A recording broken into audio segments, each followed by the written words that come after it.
நாங்கள் 8 பேர் சேர்ந்து அவர் அடிச்சிருந்தா கூட அந்த இடத்துல அவரை காப்பாற்றுக்காக வர முடியாது. அவ்வளோ பெரிய ஆக்டர் வந்துட்டு எங்கள் அம்மா காலை பிடிக்கும்போது அவர் நான் இங்கே இருக்கிற திரும்ப கூட அவருக்கு இல்லைங்க சார். அவர் வந்துட்டு ஆள் வீக் ஆகிட்டார். சொந்தக்காரங்க கூட தெரியாதுங்க சார். நான் எப்படி தாங்கன்னு எங்களுக்கு மட்டும் தாங்க சார் தெரியும். இவனுக்கு கமெண்ட் பண்ணுறவங்களுக்கு என்ன சார் தெரியும்? அவ்வளோ பெரிய மனுஷன் அழுகும்போது நம்ம அவர் சொல்லி நம்ம கேட்காம பிள்ளைகளை கூப்பிட்டு போனால் ஒவ்வொரு நம்ம வீட்டுக்கு வந்து எப்படி பார்ப்பாங்களோ அதே மாதிரி வந்துட்டு அவர் தனியாக ஒரு ரூமில் இருந்தார். இல்லை ஒவ்வொரு ஃபேமிலியாக இப்போ வந்துட்டு நம்ம எங்கள் ஃபேமிலியிலேருந்து நாங்கள் 8 பேர் போயிருந்தோம். நாங்கள் 8 பேருமே போய் பார்த்தோம். அந்த ரூமில் அவர் ஒருத்தர் மட்டும்தான் இருந்தார். ஒரு பாடி கார்டு இல்லை, ஒரு செக்யூரிட்டி ஆஃபீஸர் இல்லை, அவருக்கு பிஏ அசிஸ்டன்ட் இந்த மாதிரி யாருமே கூட இல்லை. நாங்கள் 8 பேர் சேர்ந்து அவர் அடிச்சிருந்தா கூட அந்த இடத்துல அவரை காப்பாற்றுக்காக வர முடியாது. அந்த மாதிரி தான் நாங்கள் ஃபோன்லாம் உள்ளே கொண்டு போக வேண்டாம் அப்படின்னு சொல்லி ஃபஸ்ட்டே சொல்லியிருந்தாங்க. அதனால் ஃபோனில் நாங்கள் எதுவும் உள்ளே கொண்டு போகலைங்க சார். அதே மாதிரி வந்துட்டு எங்களுக்கு ஃபஸ்ட்டு உள்ளே போனோன்னா வந்துட்டு நாங்கள் சாரி கேட்டோம். ஏன்னா வந்துட்டு அவர் வந்துட்டு சொன்னது என்னென்னா குழந்தைங்க லேடிஸ்லாம் கூப்பிட்டு வர வேண்டாம்னு சொல்லியிருந்தாங்க. நாங்கள் போயிருந்தனால சாரி சொன்னோம். அவரும் அப்புறம் இந்த மாதிரி வந்துட்டு உங்கள் குடும்பத்தில் ஒருத்தனை என்ன நினச்சிக்கங்க அப்படின்னு சொல்லிட்டு அவர் அம்மா கால் பிடிச்சி அழுதாங்க. அழுதுட்டு இந்த மாதிரி சொன்னாங்க. எங்களுக்கு அதே ரொம்ப கஷ்டமாக போச்சுங்க சார். அவ்வளோ பெரிய ஆக்டர் வந்துட்டு எங்கள் அம்மா காலை பிடிக்கும்போது அவர் நான் இங்கே இருக்கிற திரும்ப கூட அவருக்கு இல்லைங்க சார். அவர் வந்துட்டு ஆள் வீக் ஆகிட்டார். முடி வெட்டாமல் ஒரு மாதிரி ஆகிட்டார். ஆள் பார்க்கவே ரொம்ப டல்லாக இருந்தது. அம்மா காலில் அது தெரியலைங்க சார். நான் என்ன ஒவ்வொரு ஃபேமிலியாக தான் போனோம். நான் வந்துட்டு அவர்கிட்ட வீடியோ காலில் கேட்டதே வந்துட்டு ஒன்று தான். இந்த மாதிரி வந்துட்டு பாப்பா வந்துட்டு உங்களை பார்க்கணும் வந்து வந்துட்டாங்க, ஒரே ஒரு ஃபோட்டோ மட்டும் எடுக்கணும், பாப்பா ஃபோட்டோ வச்சுன்னு சொல்லிவிட்டு இந்த ஃபோட்டோ கொண்டு போயிருந்தேன் நான்.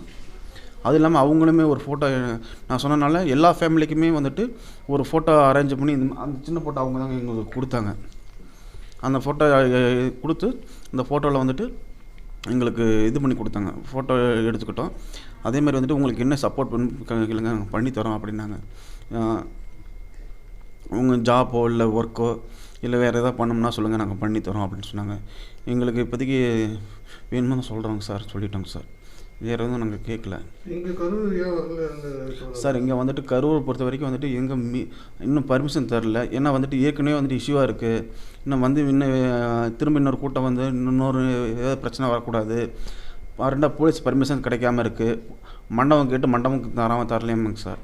அதனால் வந்துட்டு கண்டிப்பாக வந்துட்டு போலீஸ் பர்மிஷன்லாம் கிடச்சோன்னா கண்டிப்பாக வந்துட்டு உங்களை எல்லாத்துமே வந்துட்டு இன்னொரு வாட்டி வீட்டில் வந்து பார்க்குறேன்னு சொல்லுவாங்க சார். அவ்வளோ பெரிய மனுஷன் அழுகும்போது அவர் சொல்லி நம்ம கேட்காம பிள்ளைகளை கூப்பிட்டு போனது ஃபஸ்ட்டு நம்ம தப்புங்க சார்.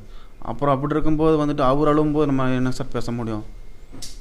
அவருக்கு வந்துட்டு இப்போ அவர் வந்திருந்தாருன்னா கூட இப்போ சென்னையிலேருந்து திருச்சி வந்ததுக்கு ஒரு ஃப்ளைட்டில் வந்து அங்கேருந்து ஒரு காரில் வந்துட்டு போயிருந்தா கூட அதிகபட்சம் அவருக்கு மட்டும் தான் செலவாகிருக்கும். இப்போ இத்தனை ஃபேமிலிக்கு கூப்பிட்டு போய் ட்ராவல் எக்ஸ்பென்சிவ், ஃபுட் எக்ஸ்பென்சிவ், அது இல்லாமல் வந்துட்டு தங்குற செலவு, இத்தனை பாடி கட்டு, அவ்வளோ பெரிய ஒரு மண்டபம் பிடிச்சி இவ்வளோ செலவு பண்ணுறதுக்கு அவருக்கு இதே இல்லைங்க சார். அவருக்கு இதில் ஆல்ரெடி எல்லாத்துக்குமே வந்துட்டு 20 லட்சம் போட்டாங்க. அப்படி இருக்கும்போது இவர் கூப்பிட்டு பேசினா என்ன, பேசாட்டி என்ன? எனக்கு என்னென்னா வந்துட்டு அவரை வச்சு ஒரு ஃபோட்டோ எடுக்கணும் பிள்ளைகளை வச்சு. அது மட்டும்தான் நான் நினச்சேன். அதுக்கு மட்டும்தான் நாங்கள் போனதே, வேறு எதுக்காகவும் கிடையாது. மற்ற யாரோ என்னமோ சொல்லிட்டு போகிறாங்க. நீங்கள் போடுற வீடியோ கீழே பார்த்தீங்கன்னா அவ்வளோ கமெண்ட் போடுறாங்க. நான் என் பிள்ளைய வளர்த்துன்னு எனக்கு தான் சார் தெரியும், எங்கள் குடும்பத்தில் இருக்கிறவங்க மட்டும் தான் சார் தெரியும். அவங்களுக்கு என்ன சார் தெரியும்? ஒருத்தவங்க கமெண்ட் போட்டிருக்காங்க, இந்த மாதிரி வந்துட்டு நீங்கள் கூப்பிட்டு போய் நீங்கள் கொண்டுபிட்ட, இப்போ வந்துட்டு உனக்கு வந்துட்டு இவ்வளோ பணம் வரும், இன்னும் கல்யாணம் பண்ணிக்குவா அப்படின்னு. நான் என் 2 பிள்ளைகள் எப்படி வளர்த்துன்னு எனக்கு தான் தெரியும். எங்கள் பாப்பா ஸ்கூலில் போய் கேட்டு பாருங்கள், இல்லை இங்கே நான் வேலை ஒர்க் பண்ணுற ஆஃபீஸில் கேட்டு பாருங்கள். இங்கே வீட்டு பக்கத்தில் என் சொந்தக்காரங்க கூட தெரியாதுங்க சார். நான் எப்படி தாங்கன்னு எங்களுக்கு மட்டும் தாங்க சார் தெரியும். இவனுக்கு கமெண்ட் பண்ணுறவங்களுக்கு என்ன சார் தெரியும்? எவ்வளோ நேரம் அவங்கள்ட்ட பேசிட்டு இருந்தாரு சார்? எங்களுக்கு வந்துட்டு ஒரு 1/2 அன் ஹவருக்கு மேலே பேசினாருங்க சார். அவரே எங்களை வந்துட்டு நாங்கள் ஒவ்வொரு ஃபேமிலியும் இது பண்ணிவிட்டு பேசினாருங்க சார். நாங்கள் ஃபோட்டோ எடுத்துக்கிட்டோம். அதுக்கப்புறம் நாங்களாம் தான் வெளியில் வந்தோங்க சார். ஏன்னா வந்துட்டு இவ்வளோ பேர் வந்திருக்காங்க, எல்லாத்துக்குமே வந்துட்டு டைம் எடுக்கும் அப்படின்னு சொல்லி தான் சார் நாங்கள் வெளியே வந்துடுறோம். அதுக்கு மேலே எங்களால் பேச முடியல, அவர் பார்க்க முடியல. அவர்கிட்ட பேசுறதுக்கு என்னங்க சார் இருக்குது நமக்கு?